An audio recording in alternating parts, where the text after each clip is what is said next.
next primary source that we're going to analyze is a documentary by Aisel Dorano Borja entitled Raiders of the Sulu Sea. Before you proceed, let me ask you this question first. When you first read the title Raiders of the Sulu Sea, what immediately popped to your mind? What was your first impression about the documentary? What do you think is the documentary all about? Okay? Yes? Mm-hmm. All right. Probably the first thing that popped to your mind when you read the title Raiders of the Sulu Sea, it's about piracy. And as you were probably watching the documentary, you get to see the pirate activities done by the Muslims as showcased in the film. Apparently, in a Christian dominated country with Muslims or Moros to be considered as the minority, it is not unusual or it's not rare for one to be acquainted with the stigma that raiders or piracy is acquainted to the Moros or Muslims, which automatically creates a bias or a negative stigma. And that is one of the reasons why the authors and the contributors decided to showcase this documentary in order to show the side of the Moros to the different perspective of Spanish colonization or spread of Christianity. So let's begin. Aisel Borja is one of Zamboanga City's premier artists, considered as a true Filipina painter and sculptor. These are her accomplishments. She once served as a member of the Executive Council of the National Commission on Museums of the NCCA, and he is a regular column writer for magazines. And one of her famous written articles is the Raiders of the Sulu Sea. Dr. Samuel Kaitan, a known historian from the University of the Philippines, is one of the resource person in the documentary. A native of Siasi, Sulu, born of Tausug, Samal Chinese parentage, making him a good resource speaker, very knowledgeable about the topic concerned. And these are the other contributors that you have seen in that video documentary. Professor Barbara Watson Andaya, a historian from the National University of Singapore. Dr. Julius Bautista, a historian from the Asian Research Institute of the National University of Singapore. And Dr. Margarita Coanco, the author of The Chris of Valor. So what are the events present in the production of this video documentary? The running time of the video documentary is 48 minutes and 43 seconds. It's produced by Oku Films 3 in Singapore. And it's aired on Q Channel as well as on Discovery Channel and National Geographic. Overall, Raiders of the Sulu Sea is a historiography documentary film. It depicts Southeast Asian free trading with the focus on Zamboanga City. It depicts how the Spaniards defended the city with the Fort Pillar as Spain's last stronghold and bastion of defense and economic expansion in the south of the Philippines.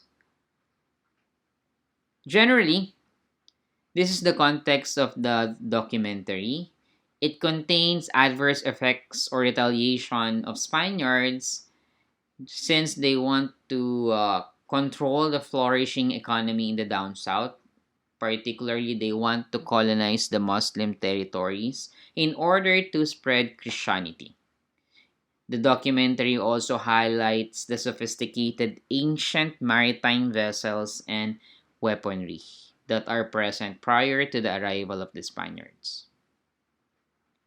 With Spain's objective, as noted by Dr. Bautista, first one is to prevent Islam from spreading to the northern part of the country, as Tagalog or Luzon and Visayas being the center of Christianity already for the country. So the Spaniards are trying to prevent Islam from going up to the north. And likewise, the Spaniards would like to spread Christianity to the down south. So who are the raiders of the Sulu Sea? It is considered to be the Ilanon, one of the three Moro tribes presented in the documentary. So to the Western colonists, they are not raiders, but they are barbaric people. So these are the three groups of Muslim that reigned during the 17th century. Either they are from the Samal Balangingi or the Ilanon or the very first Tausug warriors. This is the content of the documentary Raiders of the Sulu Sea. The documentary focuses on Fort Pilar, otherwise known as Real Fuerza de Nuestra Señora del Pilar de Zaragoza, or the Royal Fort of Our Lady of the Pilar of Zaragoza, formerly known as the Royal Fort of St. Joseph, located in Zamboanga City. This is a retrato of the Zamboanga de antes, or the Fort Pilar before, and this is how it looks like today. Fort Pilar is a 17th century military defense fortress built by the Spanish colonial government with measurements of 40 meters high, 2 acres wide. It was requested by the Jesuit priest and bishops Father Pedro of Cebu upon approval of the Spanish governor of the Philippines, Juan Cerezo de Salamanca. The prime architects are Father Melchor de Vera and Juan Secara. Primarily, the fort was made in order to protect the Spanish conquistadors and Spanish friars who were assigned in the area.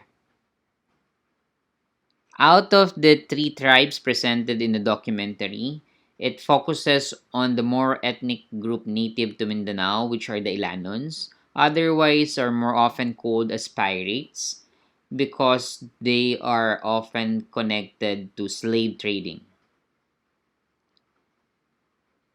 The Ilanons are considered to be fierce, fearless, and possess the technically superior forces, known for attacking the enemies and defenses. And in the history of the Spanish colonization, the Ilanons were reported to be raiding towns and provinces in the Philippines as far as Cavite from Mindanao. The documentary was able to present the rich history of maritime vessels as used by the raiders. The first one is the Jungas or the warships, which are made of cannons equipped with compass and telescopes for navigation, with 34 rowers on each side. That's why this is called as the modern cruiser. Other vessels used in the raidings of the Sulu Sea are the salisipan. These are the smaller vessel compared to your jungas. They are just like the bangkas today, bangka, smaller ones. They also have the garay, composed of bamboo, nipa, and wood, which can fit less than 100 sailors, with 30 to 40 rowers per side, making it very, very fast at the same time.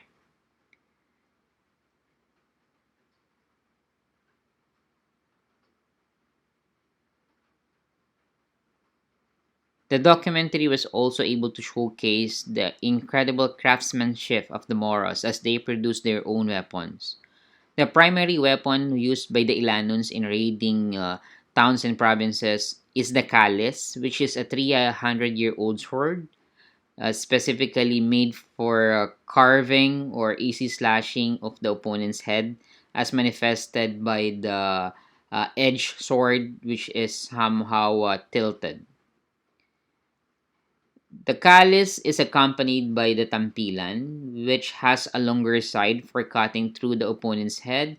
It is also used for picking up decapitated head, used through the use of your the calice. So these are the different weapons used by the Ilanuns in fighting the Spaniards, and the most famous is the Moro Chris. As explained in the documentary, the design and the structure was made in order to penetrate to the internal organs of the Spaniards, making it sure that the Spaniards will be dying fatally from their attack.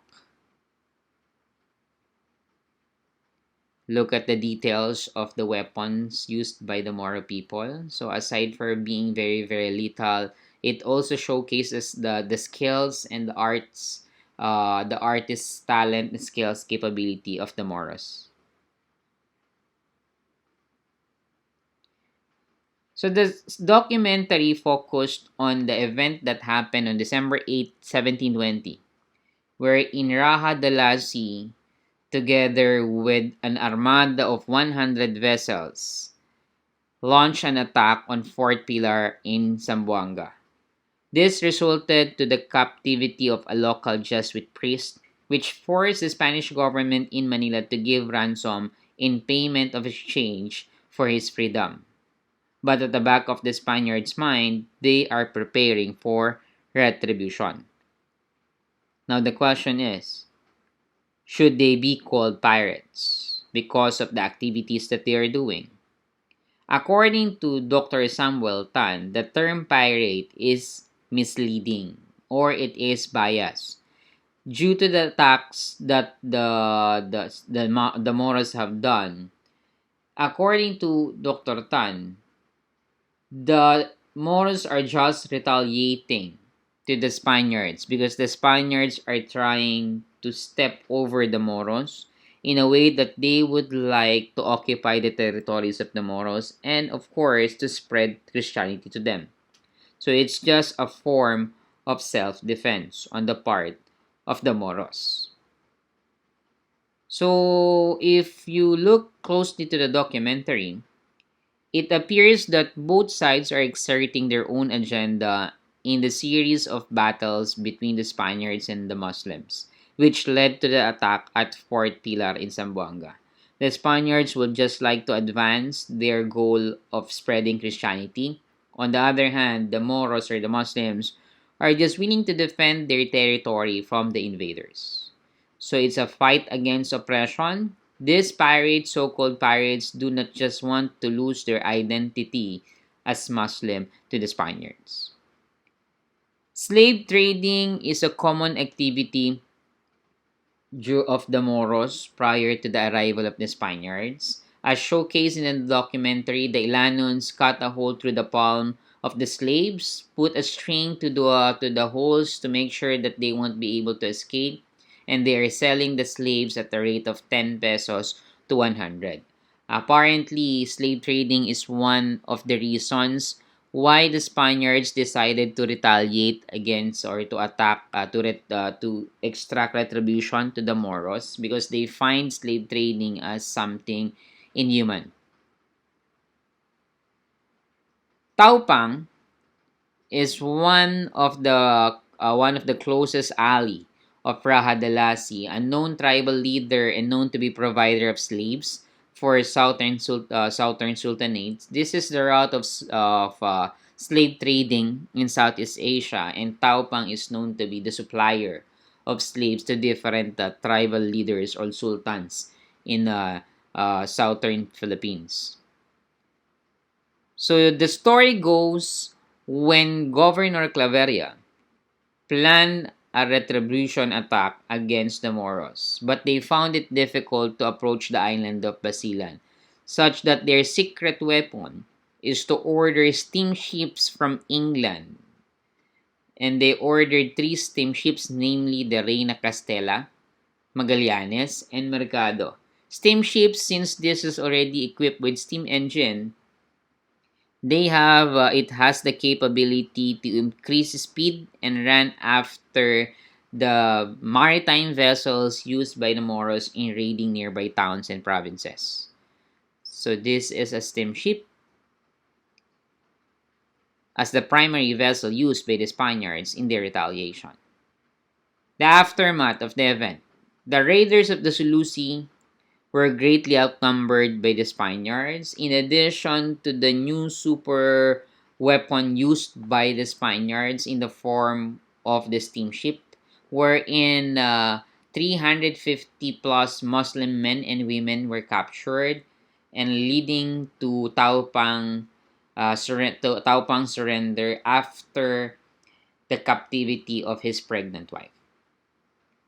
So this is the present archaeology pertaining to the maritime vessels of southern Mindanao. In Butuan, there are many ancient maritime vessels that were already unearthed. In 1997, anthropologists discovered several artifacts, which includes a sea vessel, which portrayed the great knowledge that early southern people acquired in the field of sailing. The numerous sea vessels that were discovered in Butuan only testifies to the skills possessed by the Moros or the people prior to the arrival of the Spaniards.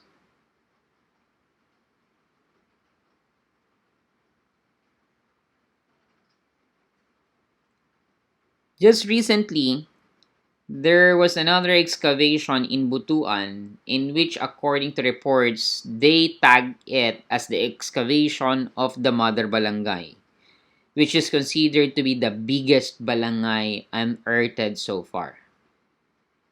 So it's submerged on water still because the city of Butuan would like to preserve it that way because according to experts, um, removing it from the ground might expose it to possible elements that might damage the structure of the balangay.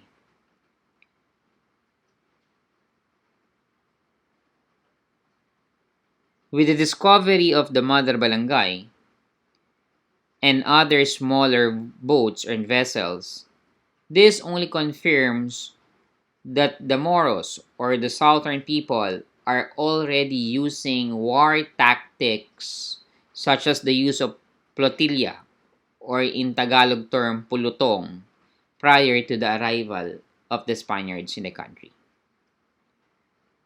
In general, the raiders of the Sulu Sea was able to present that Moro piracy during the Spanish period was just a mere reaction of the Muslims against the Spaniards who had displaced them from the political and economic dominance that they used to enjoy in the area.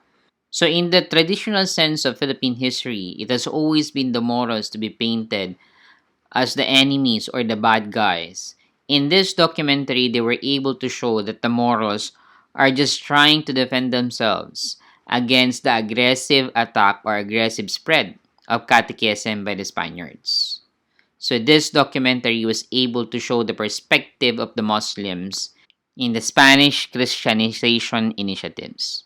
More than that, slavery was not something that is unfamiliar to them. Slavery was not the consequence of piratical raids. In fact, it was a traditional part of pre Hispanic activities in the region.